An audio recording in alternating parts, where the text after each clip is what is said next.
In today's Farm Report, the Minnesota Farm Bureau held its state leadership conference last Friday and Saturday in Red Wing. Farm Bureau Promotion and Education Director Talana Mathowitz talked about how many people were at the event. Over the weekend, we met down in Red Wing for our annual leadership convention.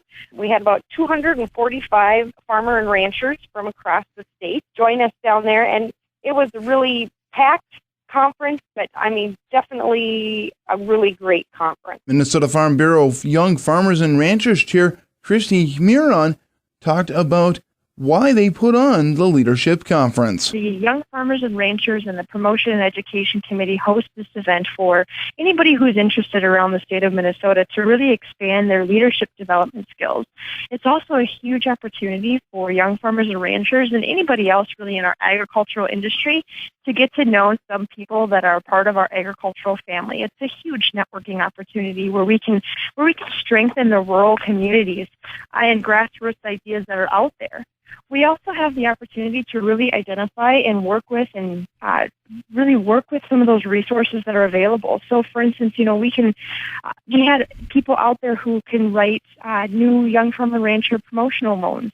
So some really good key opportunities and resources that are available to our members in the state of Minnesota. One of the keynote speakers was Greg Peterson, a member of a Kansas farm family that puts out parody videos promoting agriculture.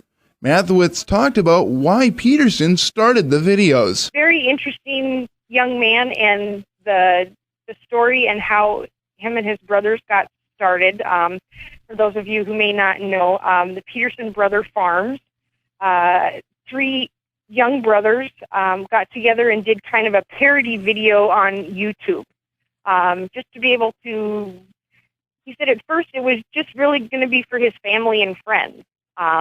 He was in college, and some of his college friends really didn't understand why he'd go home on the weekend to farm. That just didn't sound fun to them, So he made this video just to kind of show them what it is that he does on a regular basis. It wasn't all business at the Young Farmers and Ranchers Leadership Conference in Red Wing this weekend. Mathowitz talked about how the Young Farmers and Ranchers challenged the other members to help fight hunger. The Young Farmer and Ranchers challenged us with one of their initiatives is hunger, and that's what farmers do. Is we grow your food. So they've taken on some hunger initiatives. So the group came in and they set up some lines, and they brought in the product, and we supplied the manpower, and we made 10,800 meals we packaged in a little under 2 hours. And so the push was we had to feed the kids before we got fed. So before dinner that night, we had to accomplish this goal that we had set. And we've been speaking with Minnesota Farm Bureau Young Farmers and Ranchers Chair Christy Miron and Promotion and Education Chair Talana Mathowitz about the Minnesota Farm Bureau's State Leadership Conference that took place Friday and Saturday. We will likely see just about the same amount of food price inflation this year as we did last. This from Agriculture Department economist Anne-Marie Coons. In 2014, the food price index went up 2.4%, and for this year, we're expecting food prices at the grocery store to rise 2 to 3%. And the midpoint of that would be about the same as last year. However, there will be some foods whose price tags will likely increase by more than that, beef being one of them. Now, last year, those prices went up 12%. Kuhn says this year, beef will go up again, maybe only at about half that rate, but more than had been expected for this year. We're expecting beef and veal prices to rise 5 to 6%, which is an adjustment we've made upwards. So last month we were predicting 4.5% to 5.5%, but we've still just seen cattle prices rising at the farm level as we're still seeing the effect of lower herd sizes in the U.S. However, pork that went up 9% last year could actually cost less this year by as much as 3%. In Washington, Gary Crawford for the U.S. Department of Agriculture. The University of Minnesota Extension Service will be hosting several meetings dealing with phosphorus.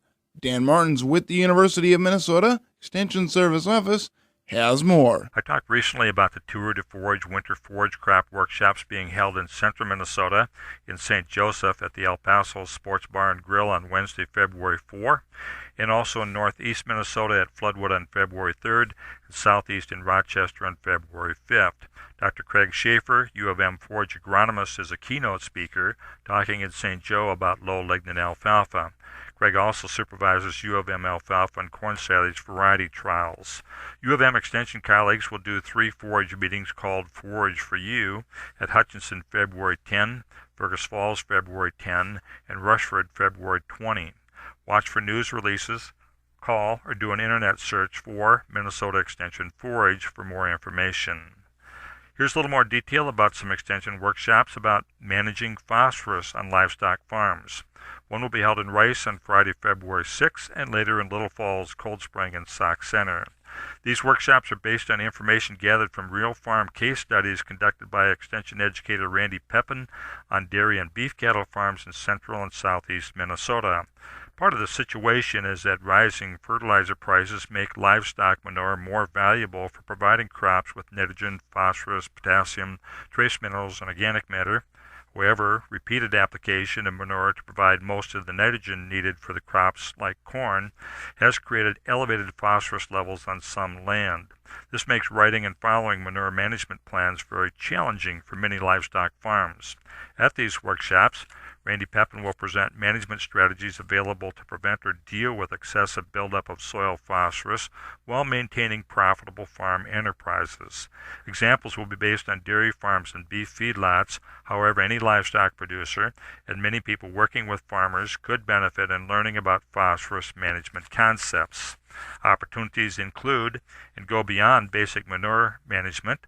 Managing phosphorus balance on the farm involves phosphorus brought to the farm, such as purchased feed and fertilizer.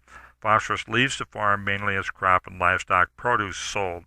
Part of the task is looking for ways to make more efficient use of phosphorus. Registration begins at 9:30 a.m. with the workshop running from 10 to about noon, with a lunch following. There is no cost to attend. Pre-registration is requested for meal planning, but not required. For further information or to pre-register, call the County Extension Office for corresponding sites a couple of days prior to the workshop. Workshop sites include Rice, February 6th at the Lions Building. Call Benton County at 968-5077. Little Falls, February 18 at the Morrison County Government Center. Call 632-0161. Cold Spring, February 20 at the American Legion. Call Stearns County at 255-6169. Sauk Center, February 26 at City Hall. Call Stearns County at 255-6169. I'm Dan Martins with U of M Extension. Thanks for the care you give to your farm, home, business, and family.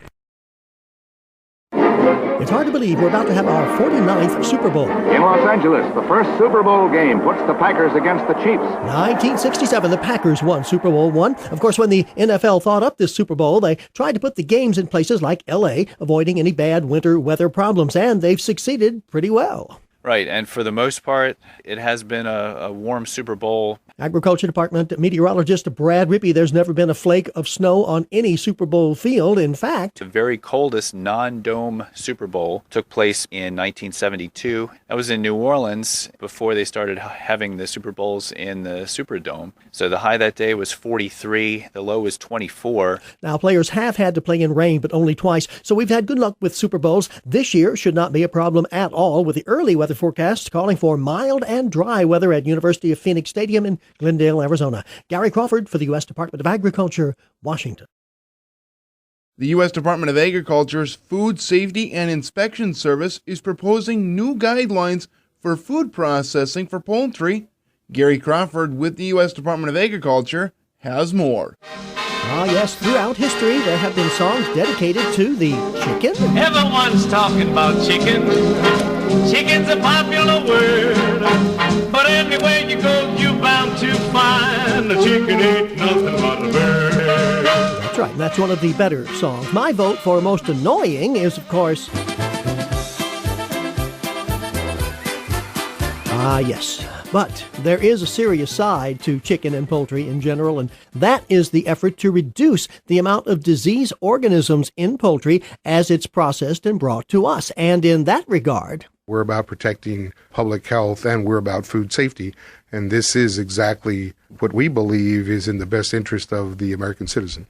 The Agriculture Department's Deputy Undersecretary for Food Safety, Al Almanza, he's talking about USDA's proposal for new safety standards to cut down Salmonella and Campylobacter in ground poultry as well as raw chicken parts. Now, back in 1996, USDA put in some standards for whole chickens, but things have changed since then. We realized that consumers don't buy whole birds anymore. They buy chicken parts.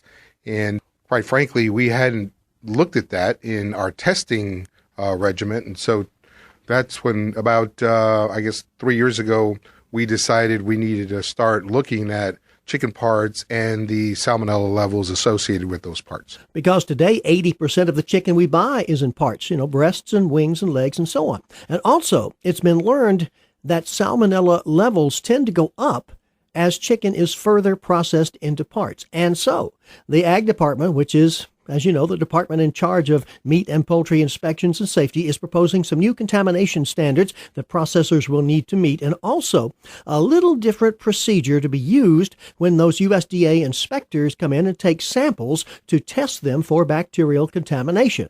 Traditionally, we take 52 samples, 52 consecutive days.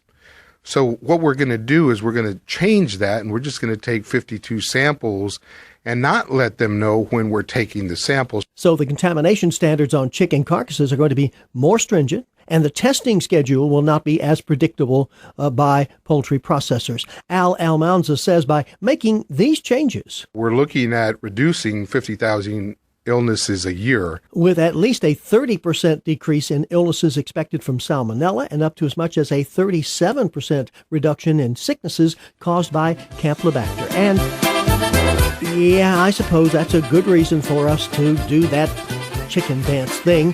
That's the only reason I can think of to do it offhand. In Washington, this is Gary Crawford reporting for the U.S. Department of Agriculture. Emergency officials and the weather experts have all been broadcasting the same advice to the folks along the East Coast being slammed by this huge storm. Plan for the worst, and then let's just hope for the best. While it's not quite the storm of the century, it is a storm to be reckoned with. Agriculture Department meteorologist Brad Rippey, he says this thing is going on now, and it won't taper off until Wednesday. Fortunately, as far as agriculture is concerned, Pennsylvania and New York State are big dairy states, yes, but Rippey says most of those dairies are west of the main track of the storm. There will be a little bit of snow, but well outside of the wrath of this storm. But for the farms that are in the path of the storm, and there are a few, from the coastal northern mid-Atlantic to coastal New England, access and power outages could be a problem. But fortunately, from a national perspective, this is a fairly small amount of agricultural land affected. It's more the major population centers that we're concerned with. And of course, officials have been urging people in the path of the storm to prepare as much as possible, stay put, stay safe. Gary Crawford for the U.S. Department of Agriculture.